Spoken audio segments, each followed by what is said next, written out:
Hello and welcome to India Business Hour. I'm Shireen Bhan. The top stories that we're tracking for you this evening.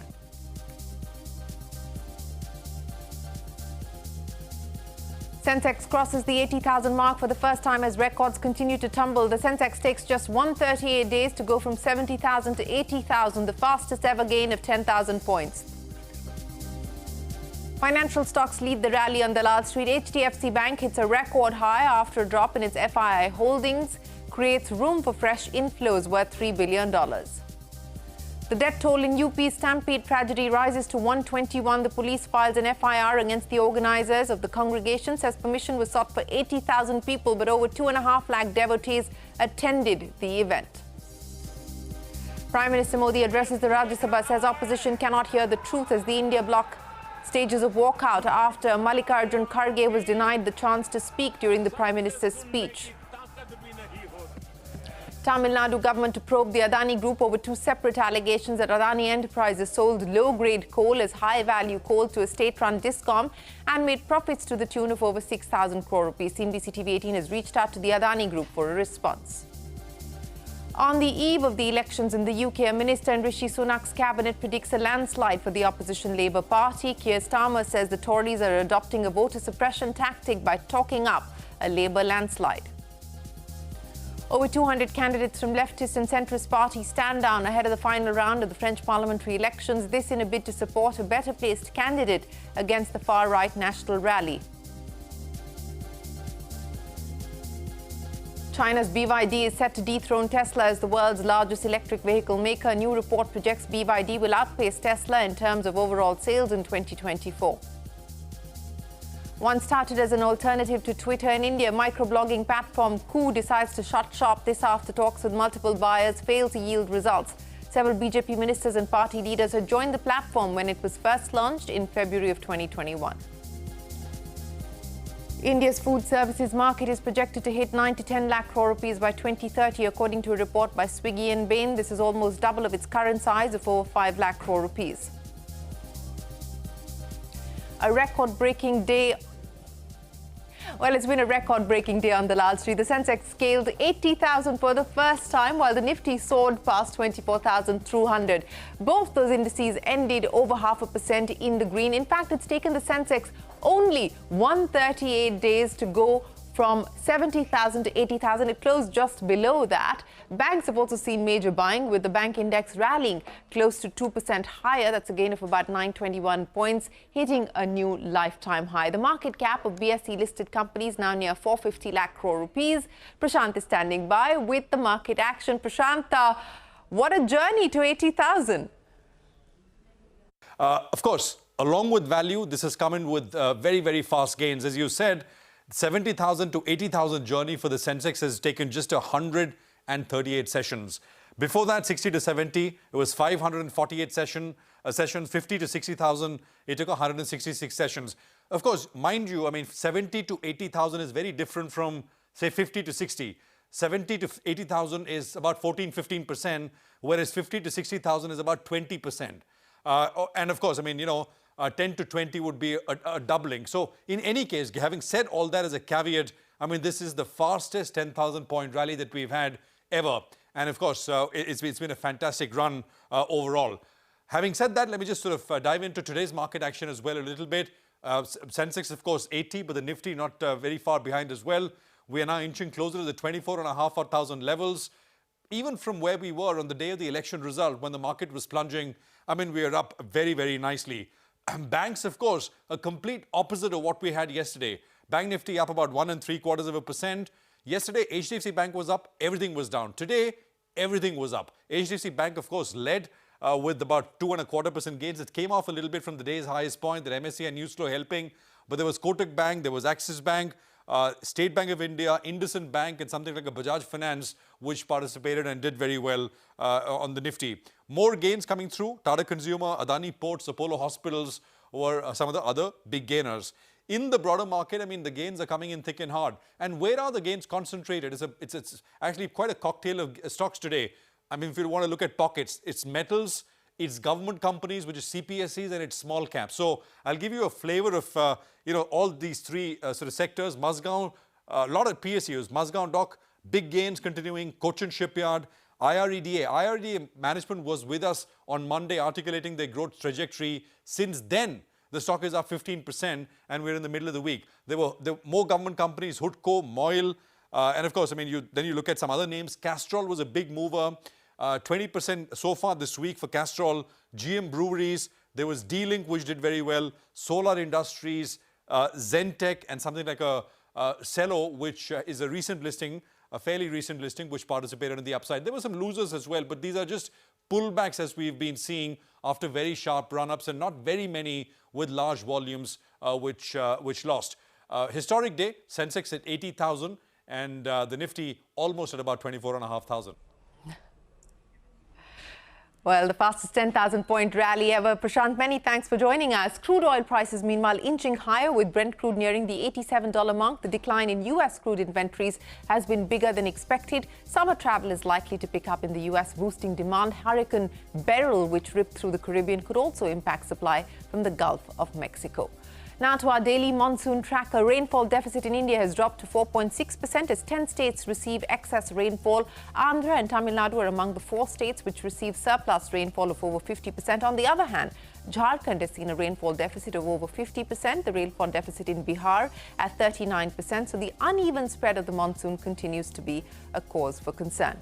The U.S. economy is back on the disinflationary path, says the Fed Chief Jerome Powell. Speaking at an event moderated by CNBC, Powell also added that the U.S. economy is on a strong path, but there are more risks-threatening growth than a year ago. Speaking at the same event, the ECB chief, Christine Lagarde, said the decision to cut rates comes after a period of an unprecedented rate hikes, adding that Europe has advanced on the disinflationary path and hopes the slow recovery will persevere. Take a look.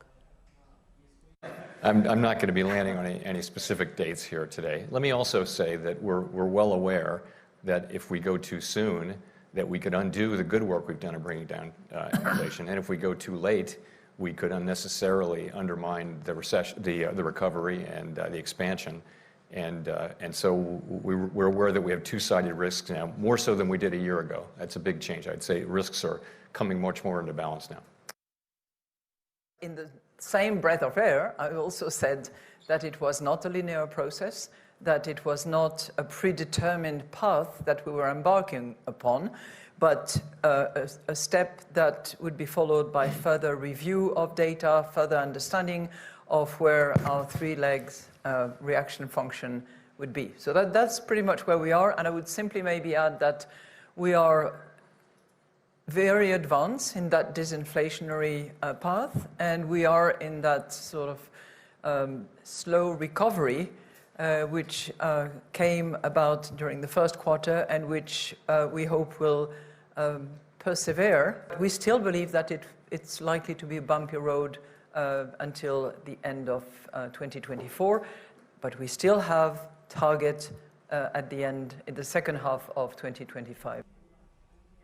While staying with the global economy, American economist Barry Eichengreen expects only 1 rate cut from the U.S. Fed this year. Speaking to Lata, the renowned economist said the Fed is going to be very cautious, especially in an election year. Speaking about India, Eichengreen said India can maintain a 7% growth rate only if it invests in human capital. Take a look. I think the Fed is going to be very cautious. Number one, it doesn't want to surprise the markets, especially in an election year. So the markets expect 1 rate cut between now and early November. There still is a risk of persistent inflation above target. So I think the Fed will wait to see more better numbers before it cuts a second time. I wouldn't expect that second cut until next year. India does need to raise more tax revenue in order to fund public investment. India, in order to continue to enhance its competitiveness, has to invest in people as well. India can maintain a 7% rate of growth only if it invests in its people, not only in elite education, but in effective education for the masses. Well, on to corporate news. Emcor Pharma's initial public offer has been fully subscribed on day 1. The demand was led by non-institutional investors whose portion was subscribed by 2.71 times. Retail subscribed by over 1.3 times. The IPO of the Pune-based company led by Namita Thapar will open till the 5th of July. It comprises a fresh share sale of 800 crore rupees and an offer for sale of 1.14 crore equity shares. Gujarat Gas has announced that it will hike prices of industrial gas for the Morbi region by 2 rupees per unit. The price rise will be effective from the 4th of July. The state-run company had increased its prices last September by about 2 rupees per unit. The Tamil Nadu government will launch a probe against the Adani Group over alleged sale of overpriced coal to the state between 2012 to 2016. As per a report by OCCRP published in May, Adani Group allegedly sold low-grade coal at 3 times the price to the state-run Discom. Jude joins us now with the details. Jude, take us through the state government's probe and what this means now for the Adani Group.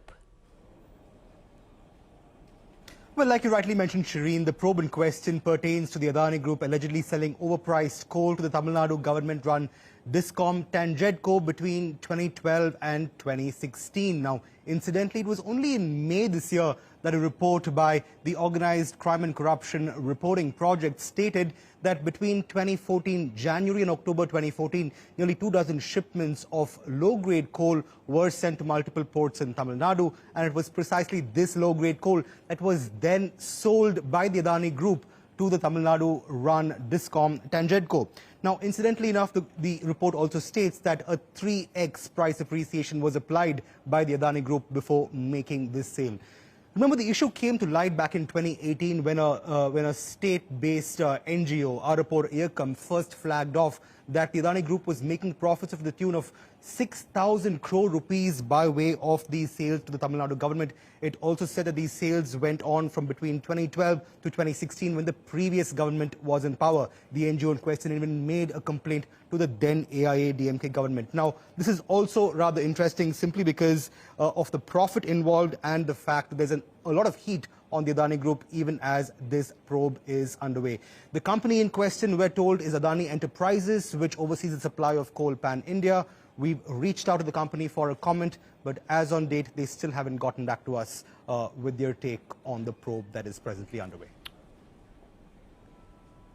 All right, Jude, appreciate you joining us. Now, Unacademy founder and CEO Gaurav Munjal has clarified that the EdTech company will record its best year of growth and profitability in 2024. In a post on X, Munjal said, and I quote, "We are building Unacademy for the long run. Ignore the rumours." His comments come amidst reports of a potential merger or sale involving the company. It also comes a day after the company announced a fresh round of layoffs as part of a restructuring exercise. Now, 250 employees have reportedly been handed pink slips as part of this restructuring. Social media startup and Tiger Global-backed Coup will shut down after deal talks with Daily Hunt fell through. In a LinkedIn post, the Coup founder Mayank Bhitwatka has said that partnership stocks did not fructify and that Coup will discontinue its service to the public. When funded, the social media app was touted as India's alternative to X, then called Twitter. Rachna Dhanrajani joins us now with the details. Rachna, take us through what transpired leading to this closure for Coup. Well, quite a few reasons, but the yellow bird says its final goodbye. That's what Coup's co-founder Mayank Bhitwatka signed off his post that announced the discontinuation of the social media platform. Now, Coup had been struggling for a while. It had been in talks with multiple parties for an acquisition, the latest one being with news aggregator Daily Hunt. The deal talk went on for about 4 months until it all failed, leading to the shutdown. Now, Coup was started in 2019 by co-founders Aprameya Radhakrishnan and Mayank Bhitwatka. They launched the platform in March 2020, but it was only in 2021 when Coup emerged as a popular name. This was at a time when Twitter was censoring posts about the farmers' protest, and so came a wave of migration from politicians, PSUs, all moving towards Coup. According to co-founders of Coup, the social media platform was at its peak in 2022 and saw about 2.1 million daily users and 10 million monthly users. But it is the long funding winter that is being cited as the main reason for the downfall. Coup was last valued at $274 million and it had raised $66 million in 4 years. Its cap table includes marquee names like Tiger Global, Accel Partners, 314 Capital and even Kalari Capital. All right, Rachna, appreciate you joining us. The Coup deciding to shut shop there. The big national story, at least 121 people have died in a stampede in a religious congregation in UP's Hathras on Tuesday. Now, the UP police have filed an FIR which alleged that organizers hid evidence and flouted norms. The organizers had sought permission for 80,000 people to attend. However, 2.5 lakh people allegedly attended the event. The satsang was organized by self-styled godman Narayan Sakar Hari, who's also known as Bhole Baba. However, his name does not feature on the list of accused and he continues to remain at large. As per preliminary report submitted by the Hathras Sub-Divisional Magistrate to the DM, the crowd rushed towards the Baba when he was leaving. His private security allegedly pushed people who fell and the crowd went out of control. Earlier today, the Chief Minister met the stampede victims, assured them of strict action against the culprits, also announced a judicial inquiry into the matter. Once the cavalcade of Bhole Baba started to move out from the location at which the satsang was happening, his disciples actually tried to go ahead and get close to him to seek his blessings, to take the mud from beneath his feet, to take the mud from beneath his vehicle through which the cavalcade might have moved, and then put it on their foreheads. While this entire process was happening, the security guards of Bhole Baba started to stop people over there. They tried to make sure that a ring is made around the cavalcade so that the entire movement is done freely. Now, in this process, the pushing of the people started to happen. Now, when this pushing started to happen, people were already picking up mud, and it is then that people started falling atop one another. 121 people had lost their lives. But even after that, the volunteers of Bhole Baba did not stop. Instead of helping the people who have gotten injured, they started to make sure that the evidences that were over there, that is slippers, mobile phones, clothes, and even dead bodies of people, that is thrown to some other location. And this is something that has been mentioned in the FIR as well. Now it remains to be seen how quickly can the Uttar Pradesh police now go ahead and make sure that the main accused in this entire crime, that is the event organizers, they are brought to the books. इस पूरे घटनाक्रम के लिए हम लोगों ने ADG Agra की अध्यक्षता में एक SIT गठित की है, जिसने अपनी प्रारंभिक रिपोर्ट दी है और इस घटना की तह में जाने के लिए उनसे कहा गया है। बहुत सारे ऐसे पहलू हैं जिन पर जांच होनी बहुत आवश्यक है। There are loopholes that have been found or lapses that have been found at several levels of the administration as well. These includes from the local LIU to the top ranks of the district administration, that is DM, STM, SP. All of them are found to be guilty in some way or the other of not following their entire procedures that are in place, not fulfilling their responsibilities. It remains to be seen if at all any sort of action will be taken against the administration, but definitely the UP police and the UP government is in no mood to spare the organizers of the event.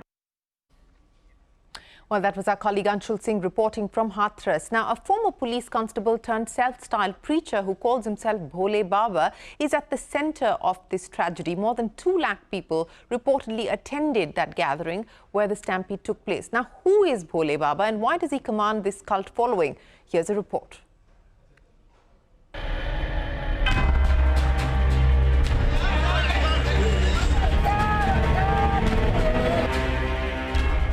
Narayan Sakar Vishwahari, also known as Bhole Baba, was a police constable in Uttar Pradesh several years ago. He was then called Suraj Pal Singh. According to reports, he hails from a Dalit family in Bahadur Nagar village of Kasganj district, which is just over 60 kilometers from Hathras, where the deadly stampede occurred. According to the Indian Express, Singh left the police force sometime in the 1990s and the exact date is not known. He then turned into a self-styled preacher delivering sermons across villages, towns and cities. During his sermons, Singh has claimed to have worked with the Intelligence Bureau. Bhole Baba has millions of followers across Uttar Pradesh, Haryana, Rajasthan and Delhi. According to reports, Bhole Baba was the second of 3 brothers from a well-off family. While his elder brother died a few years ago, his younger brother still lives in the village with his family. Bhole Baba is married and does not have any children. According to several eyewitness accounts, the stampede occurred when his followers chased his car as it was leaving the venue. They were picking up the soil from his footprint and tire marks of his car as they believed it could cure those in sickness. Bhole Baba has not been named in the first FIR filed by the UP police and he has not been traceable since the incident. Bureau Report, CNBC-TV18. Well, the tragedy of Hathras. Now, Prime Minister Modi addressed the Rajya Sabha a day after responding to the President's address. The India bloc staging a walkout after leaders of the opposition, Mallikarjun Kharge, was denied a chance to intervene during the Prime Minister's address. The Prime Minister said the opposition cannot hear the truth and should accept the people's verdict. Also added that the government is committed to ensuring that there will be peace in Manipur. Manipur की स्थिति सामान्य करने के लिए सरकार निरंतर प्रयासरत है। 11,000 एफआईआर की गई है, 500 से ज्यादा लोग अरेस्ट हुए हैं। मणिपुर में लगातार हिंसा की घटनाएं कम होती जा रही है। इसका मतलब शांति का आशा रखना, शांति पे भरोसा करना संभव हो रहा है। जो भाषण दे रहे थे उन्होंने कुछ गलत बातें सदन को बताई। उनकी आदत है कि झूठ बोलना, लोगों को भ्रमित करना और जो सत्य के जो विरोध में बात करना, ये उनकी आदत है। Well, today's proceedings in Parliament. Up next on India Business Hour, India's food services market projected to hit 9 to 10 lakh crore rupees by 2030 as per a report by Swiggy and Bain. That and more when we return. Catch all of CNBC-TV18's news and updates on Facebook, X, Threads, Instagram and Geo.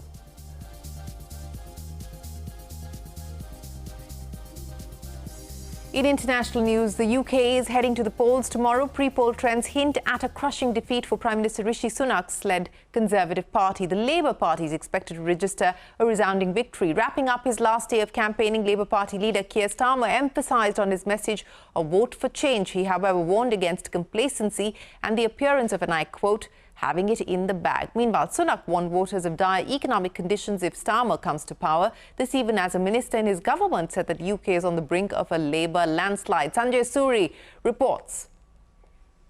It's election time in Britain and Labour leader Sir Keir Starmer is looking all set to deliver a punch that could knock the Conservatives out of government. Parliament and Downing Street appear to be waiting for Starmer now as Prime Minister.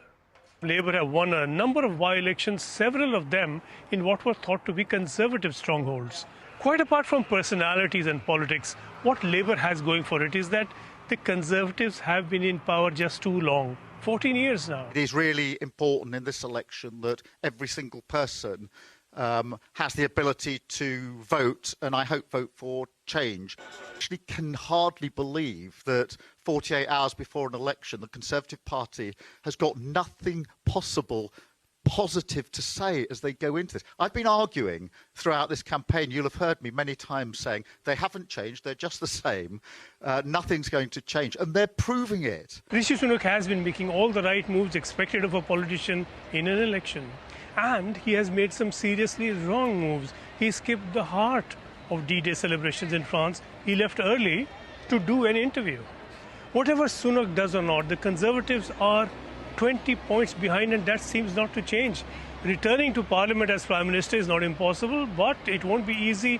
And of course, Rishi Sunak knows that. If the polls are right, then too many people have already made up their minds against the Conservatives. Rishi Sunak has been fairly effective nationally and internationally, but it is beginning to look like the end of the political high road for him. Well, it's not just the UK that's holding snap elections. The second round of France's parliamentary elections will be held over the weekend. The first round of polls produced a thumping victory for the far-right National Rally Party, following which more than 200 candidates from the left and the centrist parties have withdrawn from the race in a bid to stop the far-right party from forming government. At least 7 people have died after a deadly hurricane tore through the Caribbean islands. Search and rescue operations ongoing. Officials say the situation is grim and that 25,000 people have been impacted so far. They've also confirmed that about 98% of the buildings on the island and home to 6,000 people have been damaged or destroyed. In fact, the Indian cricket team has left Barbados after the World Cup victory. They were delayed because of the hurricane. The team will land in Delhi tomorrow morning, where Prime Minister Modi is scheduled to host a breakfast. The team will then leave for Mumbai, where there will be an open-top parade with the World Cup to the Wankhede Stadium. China's BYD is set to dethrone Tesla as the world's largest electric vehicle maker, according to a report by Counterpoint Research. BYD's EV sales projected to outpace Tesla in 2024. Well, the government has said that it will work towards implementing regulations for artificial intelligence. While inaugurating the Global India AI Summit in Delhi, Minister Ashwini Vaishnav said the government aims to focus on containing the risks associated with technology around AI, adding the government is keen on boosting infrastructure that will aid AI technology. Ashmit has more.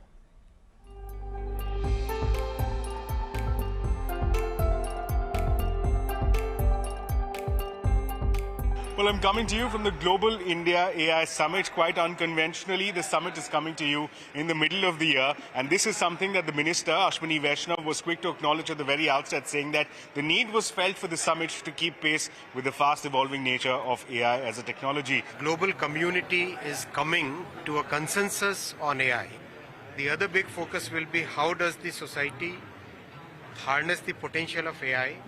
And as our Prime Minister Shri Narendra Modi ji has always emphasized, that technology has to be democratized. Well, the minister also spoke about ensuring that technology does not rest in a few hands. And to that end, he mentioned that he's seeking to replicate the DPI, the Digital Public Infrastructure example, which is to create a public platform which has the necessary compute power as well as data sets, enabling startups to build on that. In fact, speaking of startups and building on platforms, OpenAI's Srinivas Narayanan was here. He spoke along those lines. Building on our earlier announcements, I'd like to share that OpenAI is committed to supporting the India AI Mission's application development initiative to ensure that Indian developers can build on our models and deliver social benefit at scale. So what can be expected towards the end of this two-day Global India AI Summit? Well, we've been given to understand that there have been steady negotiations and there appears to be light at the end of the tunnel. A resolution is in the works between countries such as US, UK, Canada, India and Japan that will work towards nominating GPI, the Global Partnership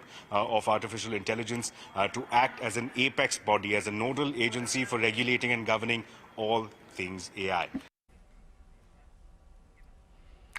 Well, that's Ashmit reporting from the AI Summit. And before we wrap, the food services market in India is set to grow by 10 to 12% annually, potentially reaching 9 to 10 lakh crore rupees by 2030 from the current 5.5 lakh crore rupees. This as per a report called How India Eats by Swiggy and Bain & Company. Online food delivery is expected to grow even faster at around 18% annually. It will contribute 20% to the overall market by 2030. The report also says that currently about 70% of food services consumption happens in the top 50 cities among upper, middle and high-income groups, but the Tier 2 and smaller cities are catching up, adding that Gen Z and younger folks, who account for 40% of consumption, love eating out, and this trend is likely to grow as their spending power increases.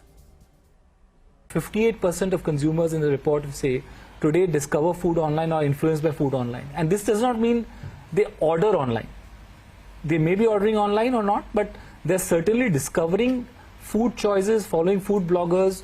That trend is going to be massively accelerating. Third is, I think, demographics and GDP per capita.